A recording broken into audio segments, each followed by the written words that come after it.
Donc là, moi j'ai été invitée, j'imagine, à cause de, pour ou par ce qui fut mon métier, vu que je suis maintenant à la retraite, donc j'en parle au passé, j'étais conservateur du patrimoine. Donc, dans la petite phrase, dans le cadre de l'action publique, il se trouve que j'ai effectivement accumulé un certain nombre d'expériences et que du coup je peux éclairer cette petite phrase qui est dans l'article 2 de la Convention de Faro, dans le cadre de l'action publique. Et en plus de ça, pas seulement parce que je suis fonctionnaire et donc chargé de faire fonctionner, mais parce que je suis fonctionnaire dans le patrimoine. C'est-à-dire que j'ai deux solutions face à la Convention de Faro. Soit je ne sais pas la lire, soit eh bien, on peut essayer de partir dans l'aventure que je vais vous inviter à suivre là. Donc on m'a demandé 20 ans. 20 ans, oui, tout à fait, 20 ans, c'est ça. Je vais donc diviser le récit en deux parties. Une partie qui est de 1995 à 2010, et puis après les 5 autres années. Ça pose toute la question justement dans le cadre de l'action publique. À quel endroit un fonctionnaire fait pour fonctionner va donner sa limite à sa dignité propre. Et c'est ainsi qu'en 1995, j'ai été nommée sur un poste qui était une mission expérimentale dans les quartiers d'ici, c'est-à-dire le 15e et le 16e arrondissement de Marseille, et dans le cadre de ce qu'on appelait à cette époque-là la politique de la ville et le DSU, développement social urbain. Et le but était le suivant, c'était accompagner la transformation urbaine. C'était ça le but. Et ça, accompagner cette transformation urbaine, c'était en fait accompagner des travaux absolument gigantesques, de démolition de cités, de reconstruction, etc., d'implantation d'un nouveau paysage dans ces quartiers.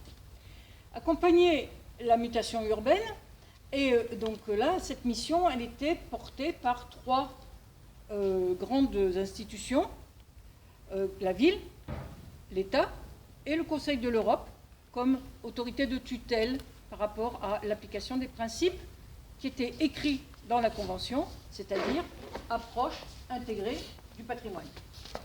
Alors, approche intégrée du patrimoine, c'est pas une mode, c'est la suite logique de tout ce que vous avez entendu dans les deux paroles précédentes. Approche intégrée du patrimoine, très vite vous pouvez dire contextualisation, ensemble, mais très vite aussi vous pouvez dire intégration. Et alors là, à la française, ça va donner des crises d'urticaire à tout le monde, parce que l'intégration en France, c'est pas tout à fait le même terme que pour les autres pays européens. Mais en un mot, vous êtes dans le mode de construction d'une citoyenneté qui est aussi une citoyenneté européenne. Donc, me voilà parti et me voilà arrivé sur ce territoire-là, parce que je ne vais vous parler que de ça, de là, et vous êtes là, dans le même là, accent. Vous allez marcher dedans, d'ailleurs, dans bientôt pas longtemps. Et cela, pour quelqu'un comme moi qui arrive avec ma culture professionnelle, eh ben, ça donne à peu près ça. Je ne comprends rien, j'ai pas de modèle, il n'y a personne qui a fait ça précédemment. Je m'assois, les bras m'en tombent, je pleure un coup, il y a trop d'injustice, j'y arriverai jamais. Qu'est-ce que je fous ici? C'est à peu près ça, c'est comme ça qu'il faut se déshabiller.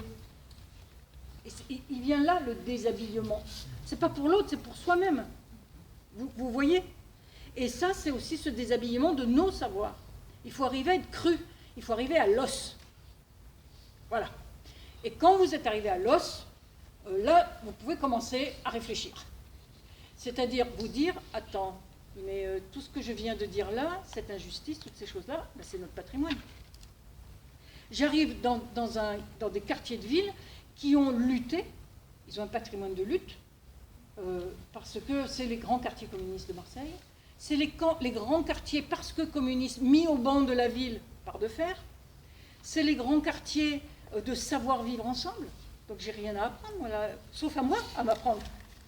Vous voyez? C'est ça aussi le déshabillage, c'est renverser le savoir et se mettre en position de cette fameuse réciprocité Et ça a été comme ça que j'ai pu commencer, c'est-à-dire me mettre en position de réciprocité avec tous les gens qui étaient là et qui savaient comment on se bagarre, qui savaient ce que c'était que le patrimoine pour des ouvriers, du type, dans la cité Saint-Louis, oh mais madame, le patrimoine, ça n'existe pas pour nous. Pour les prolos, il n'y a pas de patrimoine. C'est réservé aux bourgeois. Les bourgeois, ils ont et ils transmettent. Nous, on n'a pas. La seule chose qu'on puisse transmettre, c'est de transmettre à nos enfants de faire la même chose que nous dans l'usine. Je vous parle où il est resté encore, il y avait encore des traces de l'industrialisation lourde, hein, qui sont toutes maintenant finies, mais il y avait encore quelques traces comme ça. Je vous ai fait quitter 2017, hein, vous avez vu, donc là je descends un peu dans le temps. Donc mon hypothèse posée a été la suivante. Dans le cadre de l'action publique, la seule chose que je puisse apporter dans cette réciprocité, c'est moi, déshabiller, si je puis me permettre, et du coup de se mettre au travail avec l'autre. Et se mettre au travail, c'est très simple, hein, ce sont des ateliers mémoire faits avec les habitants, et donc de faire ressortir d'abord ce qui est de l'ordre de la richesse qui est là, ensemble, parce qu'il y a richesse. Il fallait en finir avec cette phrase, mais il n'y a pas de patrimoine prolétarien. Hein. C'est un savoir, mais il fallait descendre dans ce savoir-là aussi. Et puis progressivement faire émerger cette richesse, et progressivement cette richesse, l'alimenter moi-même avec ce que je sais faire. C'est-à-dire que je suis conservateur du patrimoine, je sais chercher. Donc je vais aller chercher dans les archives comment compléter ce récit-là. L'amener sur la table aussi, parce que si quelqu'un m'amène quelque chose sur la table, j'apporte moi aussi quelque chose sur la table. Bon, des fois, ça fait des connexions, mais des fois, ça ne fait pas. Bon, bref, il faut aussi accepter ça. Bien, donc ça, c'est vous dire tout simplement qu'à partir de là, ça y est, on s'est mis en processus. Et cette notion de processus, je l'ai aussi sortie de l'ensemble des textes européens qui me suivaient. C'est-à-dire qu'en 1994, j'avais passé une année entière à prendre le train de nuit entre Marseille et Strasbourg pour être au Conseil de l'Europe, pour essayer de comprendre ce que c'était que cette bête et tous ces machins, parce que quand je lisais un texte du Conseil de l'Europe, lisez la Convention de Faro, vous allez me dire, c'est incompréhensible, c'est illisible. Vous, pour un Belge, peut-être, mais vous l'avez écrit. Et vous l'avez écrit en plus. Donc il a participé. C'est extraordinaire, hein, ce qu'ont fait ces gens au Conseil de l'Europe et qui va donner la Convention de Faro en 2005, c'est extraordinaire. Donc moi, j'ai monté là-haut pour essayer de comprendre ce que c'était que ce business-là. Et oui, c'est ça, oui, bien sûr, je te jure, c'est ça. Et je ne comprenais toujours pas, mais ça ne fait rien. Je sentais intuitivement, ça aussi je veux absolument vous en parler, et c'est là que le désir s'articule, je sentais intuitivement que quand j'étais là-bas, je marchais à 5 cm au-dessus du sol, non pas parce que j'avais le tic européen et de l'institution européenne, c'est pas tant ça, c'est que j'avais la conscience que c'était vachement important ce qu'étaient en train de dire ces gens-là et ce qu'ils faisaient, mais je ne comprenais rien. Et pourtant, je viens voilà, hein, je viens du contexte. Donc, je me suis dit, oulala, et bien j'ai fini par revenir avec les textes européens en question, les mettre sur toutes les tables que nous faisions, soit en atelier mémoire jusqu'à 2000, soit après, et bien tout le monde avait la Convention de Faro à partir du moment de 2005 où la Convention de Faro est sortie. Mais avant, ils avaient la R95.9. Ah, la R95.9. Super, la R95.9, je la recommande à tout le monde. C'est cette recommandation de 1995 sur le paysage. Très, très, très important. Ça m'a sauvé la vie. Voilà, c'est ça, que ça, je veux que vous entendiez, tout en écoutant ce qu'ils ont dit précédemment. Hein. Il ne faut pas rester sur ma parole de type pathétique ou drôlatique. Hein. Mais entendez bien tout ce que je suis en train de dire. Pourquoi ça me sauve la vie? Parce que ça m'alimente. Parce que ça me permet de trouver des textes qui vont me permettre de justifier une action publique. Et ça, je ne vais certainement pas les trouver dans les textes français. Je n'ai pas trouvé. Donc, heureusement que, dans le même temps, je commençais à devenir une citoyenne européenne et qu'il y avait des textes européens. Ça m'a vraiment sauvée. Et ce n'est pas seulement en mettant le texte sur une table, c'est en mettant le texte le grand mot va être lâché, et c'est le seul qu'il faut vraiment que vous reteniez, c'est les applications. Hein. Je n'ai pas la prétention de savoir ce que c'est vraiment que Faro. Il y a encore des parties de Faro que quand je les relisais tout à l'heure, je me disais, oh la punaise, je ne l'avais même pas vu, j'aurais dû leur expliquer ça, c'est rudement plus pédagogique, mais bon, youpi, il y a vous deux, vous savez faire avec tout ça, c'est ça, c'est cette pédagogie-là qu'il faut avoir maintenant. Hein. Moi, j'arrivais avec presque rien, et donc il fallait que je fasse avec ce que nous étions tous, et en réciprocité. Donc, ces textes, comme celui du paysage, ça m'a permis de rentrer dans, l'approche intégrée, et dans deux, cette notion de partage à égalité. Je ne savais pas encore dire bien commun. Et je pense qu'à cette époque même, ça ne se disait pas vraiment. Bien.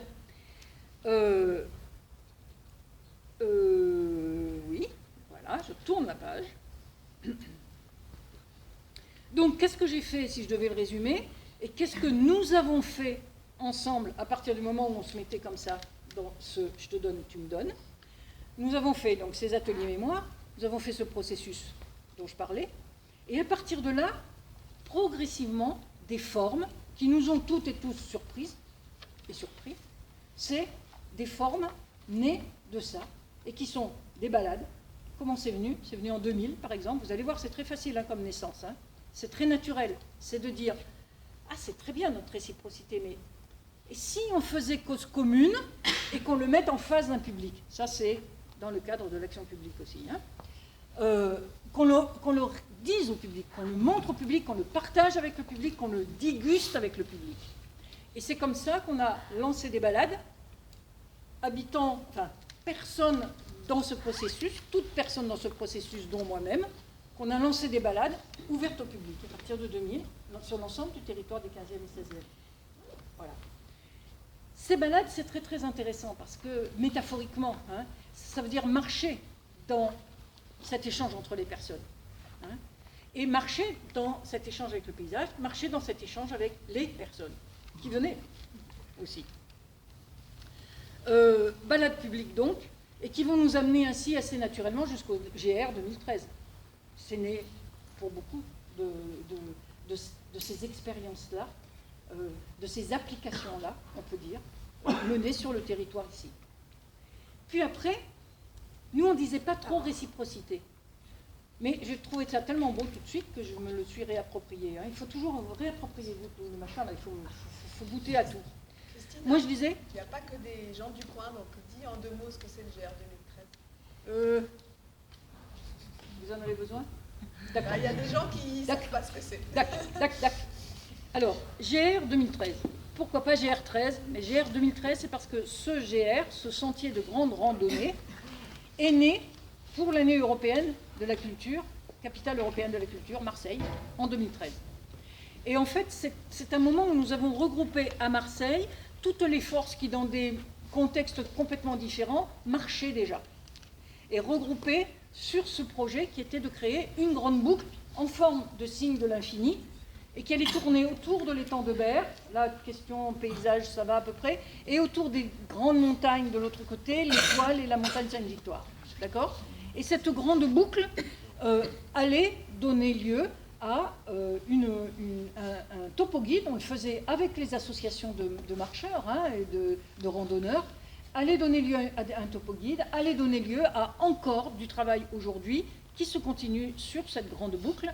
Et vous avez là, devant moi, là, il est là, c'est lui, voilà, Loïc Magnan, qui lui a créé après 2013 le bureau des guides du GR 2013, c'est-à-dire une petite structure qui puisse permettre de faire vivre le GR 2013. Hein, de continuer parce que c'est notre patrimoine commun, et en avant, on y va, on l'exploite, on le fait vivre et tout ça. Voilà. Donc j'arrive, c'est bon hein ouais. Vous m'arrêtez quand vous avez besoin, c'est vrai, j'oublie pas qu'il n'y a pas que des Marseillais ici, hein, ne vous inquiétez pas. Mais des fois, ça m'échappe.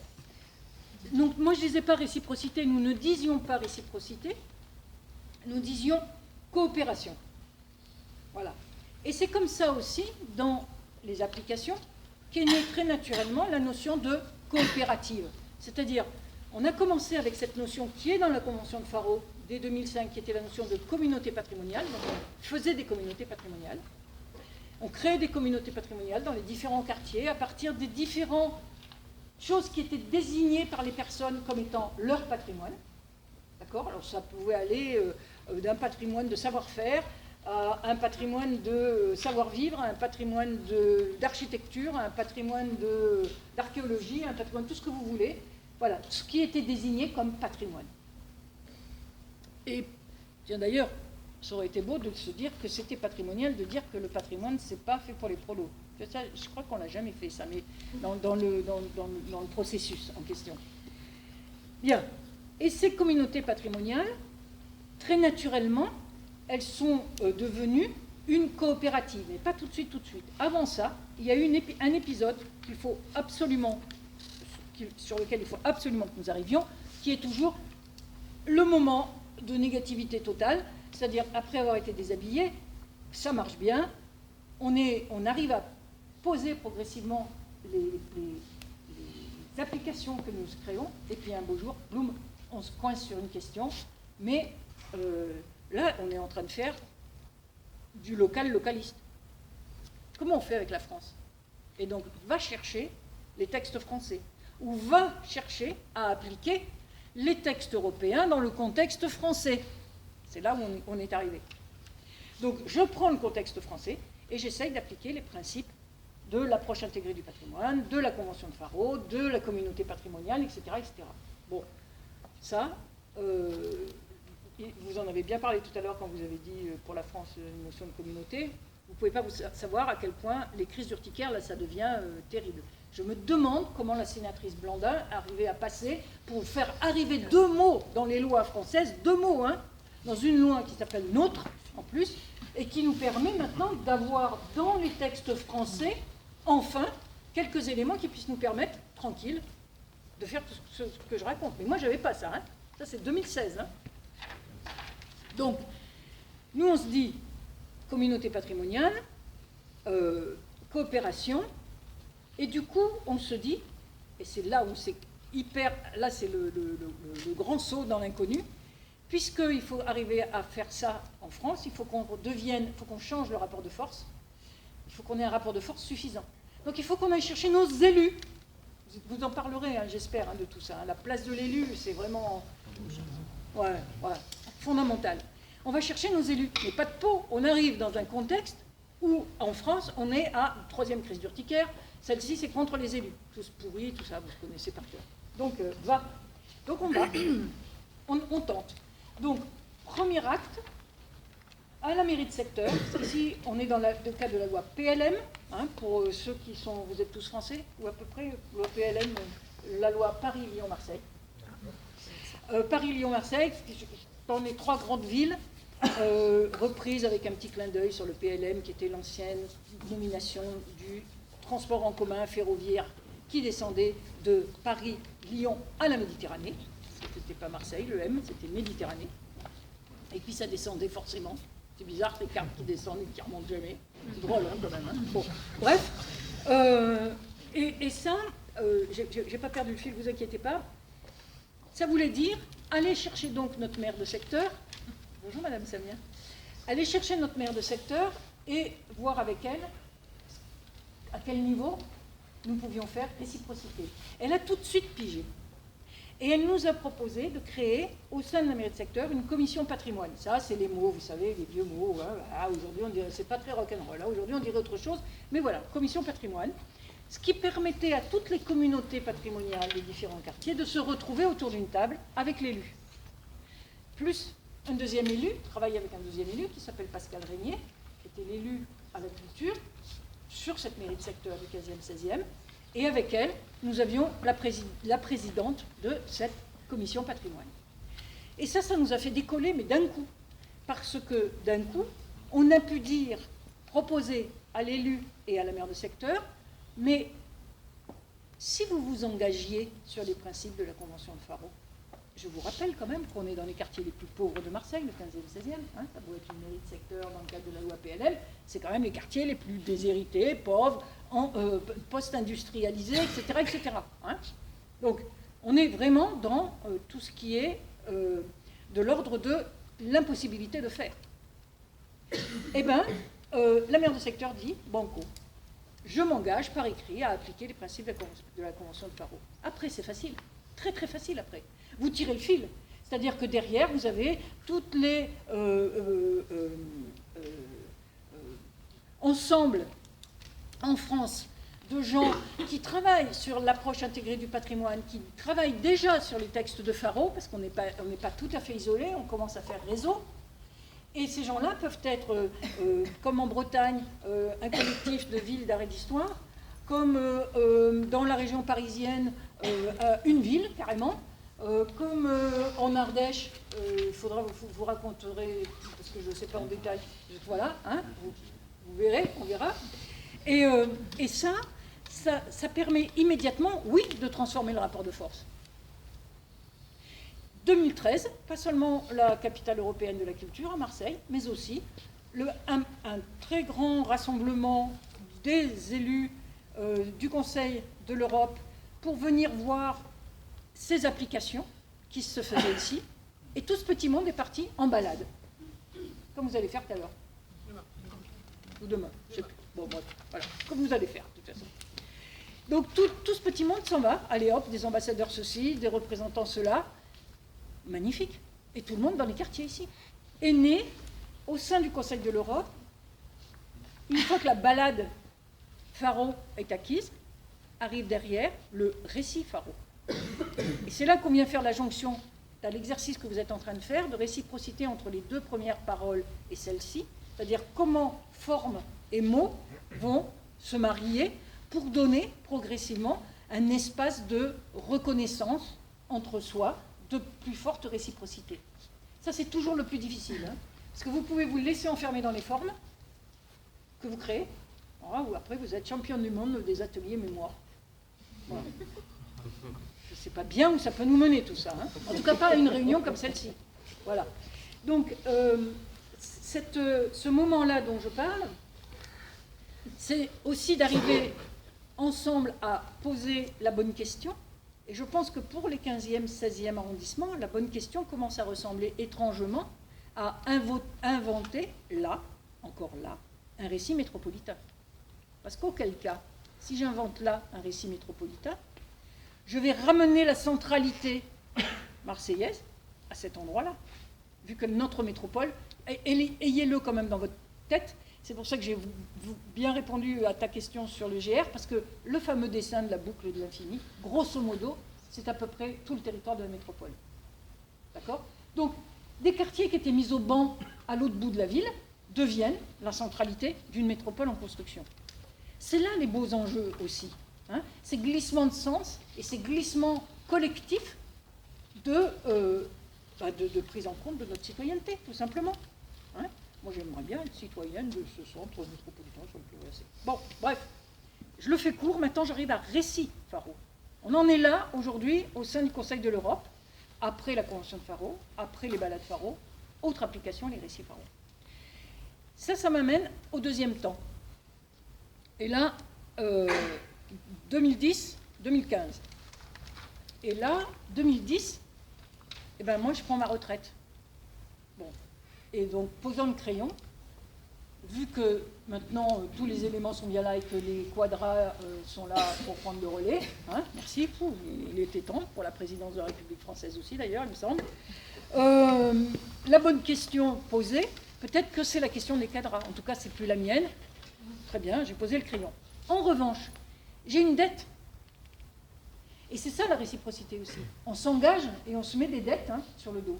Et ma dette à moi, c'est que pendant tous les ateliers mémoire dont j'ai parlé tout à l'heure, quand nous faisions réciprocité de savoir entre les personnes vivant là et moi arrivant avec mon savoir-faire, c'est que tout ce que je mettais sur la table comme connaissances tirées des archives, jamais je ne les ai remises dans un pot commun et redonnées. Donc j'étais en dette. Et donc j'ai pris un autre crayon pour cette fois-ci écrire ceux-ci, qui sont ce que j'ai appelé des récits d'hospitalité. Alors, je vais les laisser sur la table là-haut avec toutes les choses à consulter, mais vous faites attention, c'est mes exemplaires de travail, donc vous verrez de temps en temps c'est un peu salopé, c'est normal, c'est mes petits pense-bêtes, hein. Mais jetez-y quand même un coup d'œil. C'est en fait en 9 petits volumes comme ça, qui font 15 cm par 16 cm, c'est-à-dire reporter l'espace de la géographie, de la découpe politique à un espace de livre, ramener donc tous ces savoirs accumulés, aussi bien ceux que moi j'amenais sur la table que ceux que les habitants amenaient aussi sur la table. Voilà. Donc ça, c'est une chose. Et entre-temps, je voulais absolument vous montrer ça, parce que je crois que c'est quand même vraiment très, très intéressant. Je suis pas mal en vendeuse, hein. Bon. Ça me donne toujours cette impression. Vous pourrez, c'est le capital, en fait. Hein, ça, c'est le travail au sein d'une association qui est l'association des conservateurs du patrimoine. Et nous sommes une association avec des fédérations régionales. Et moi, j'avais absolument besoin au début, vu que j'étais archi seule, vous avez cru comprendre, n'est-ce pas, il fallait en même temps que je fasse excessivement attention à ne pas déraper. Donc je me suis mis, et d'un côté, le Conseil de l'Europe, et de l'autre côté, le regard de mes consoeurs et confrères, conservateurs du patrimoine. Et donc, rentrer au sein de l'association toute cette réflexion sur la Convention de Faro. Et dans ce cadre-là, dans le cadre du département, notre association siégeait au CDC. Je vous le fais court, n'ayez pas peur. Conseil départemental de concertation. En fait, une assemblée de corps consulaires, associatifs, syndicaux, etc., etc. Et nous avons sorti on appelle ça des avis, hein, à notre demande. Ça ne nous a pas été commandé par le CDC, mais c'est nous qui l'avons sorti. Et ça s'appelle le patrimoine départemental, bien commun et échange économique. Bizarre. C'était en 2006. Et ce texte-là, essayez d'y jeter quand même un petit coup d'œil, parce que vous verrez comment, avec un homme qui s'appelle Prosper Vaner, nous avons essayé justement de poser la question des communs dans le cadre de l'action et des applications que nous réalisions. Hein, voilà.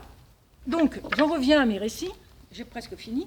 Et là, je me dis, bon, il convient donc, une fois sortis ces récits-là, de reprendre, de me redéshabiller, et cette fois-ci en tant qu'historienne, et là, pour vous ramener en 2017, quoi de mieux, n'est-ce pas, que janvier 2017, la sortie du si beau livre « Histoire mondiale de la France », où 122 historiens tentent de réécrire le roman national. Et ils le tentent et ils le font. Et c'est sorti. C'est une beauté. Hein. Ça, c'est à suivre absolument. Pas forcément à lire tous les jours, hein, mais c'est vraiment à suivre. Et donc, je me dis, mais là, moi, il faut que je réécrive autrement. Comment je peux justifier d'écrire dans le mode roman national l'histoire dans des quartiers qui ont été mis au banc? Ça ne vous choque pas, vous? Moi, je trouve ça carrément violent. Donc, il faut apprendre à écrire autrement l'histoire. Voilà, et à faire autrement de l'histoire. Du coup, je suis arrivée à cette notion de récit, et c'est ainsi que progressivement, dans cela, vous voyez apparaître les petits 15-16, vous voyez apparaître à certains moments Walter Benjamin, le philosophe, qui se met à discuter avec un garçon dans un bar improbable, ou avec Hannah Arendt dans un autre bar improbable. Allez, on fait récit. C'est-à-dire qu'on va venir se mettre sur cette frontière avec la fiction, mais surtout qu'on va essayer de faire réciprocité, à faire que des choses qui nous étaient séparées reviennent dans l'intégrité ou l'intégration ou l'approche intégrée d'un récit. Le mieux quand même, c'est celui-ci. Alors là, c'est mon adoré, mais peut-être parce que j'ai tout lâché. Celle qui mène les fleuves vers la mer, c'est l'histoire d'une femme qui, au 8e siècle avant Jésus-Christ, qui est là dans les hauts lieux celtes de la celtique méditerranéenne, part jusqu'en Iran. Road movie parfait, au moins 8e siècle, avant que les Grecs n'arrivent ici, parce que quand même, il y avait des trucs avant que les Grecs n'arrivent. Hein, voilà. Et pour finir, ça on en parlera demain, mais de quoi ont-ils eu si peur? C'est le travail fait sur comment Marseille a détruit sa vieille ville et ses habitants. Et pour nous, c'est important parce que bon nombre des personnes rencontrées ici dans les quartiers arrivent vraiment de cette vieille ville qui, elle, a de moins 6e siècle jusqu'à fin 17e, même fin 19e. Voilà. Voilà ce que je voulais vous laisser comme petit paysage. Tu peux quand même juste faire le lien avec l'Hôtel du Nord pour que ça nous introduise. Oui, ah, très volontiers. Ok. Mais parce que comme vous alliez après en parler, je laisse. D'accord. Vous vous rappelez tout à l'heure, je vous ai dit, moi je ne savais pas faire réciprocité, mais je savais faire coopération. Et dans ce cadre-là, je vous ai dit, on crée des structures plus politiques, directement politiques, et à l'issue de cette réflexion au sein de la commission patrimoine, de cette réflexion avec l'ensemble des communautés patrimoniales, est née l'idée de se dire, mais pourquoi pas une coopérative? Au sens où on voit bien que ces structures porteuses politiques, elles sont un peu quand même obsolètes, il y a un truc qui ne va pas. On n'arrivera pas à passer par-dessus l'allergie aux élus, par-dessus l'allergie aux commissions patrimoine et autres gaudrioles de ce type-là. Alors que c'est ça qui nous a donné le moteur, qui est vraiment le moteur. Donc, comme quoi il s'agit de quelques mots comme ça. Et donc, a été créée une coopérative qui s'appelle Hôtel du Nord. Coopérative qui est en fait l'ensemble des communautés patrimoniales, plus des personnes qui se disent « Ah, mais moi, ça me plaît d'emmener marcher les gens dans mon quartier pour leur montrer, mais aussi, qu'est-ce que j'aimerais bien qu'ils restent là ?» Et donc, ouverture de chambres chez l'habitant pour accueillir les personnes qui étaient de passage là. Et pour asseoir cette coopérative, un petit équipement, ça servait aussi à ça, ces fameux récits d'hospitalité, c'est dans les chambres d'hôtel du Nord, le moyen pour les gens qui passent de venir à l'intérieur de ça aussi pour s'affronter au savoir.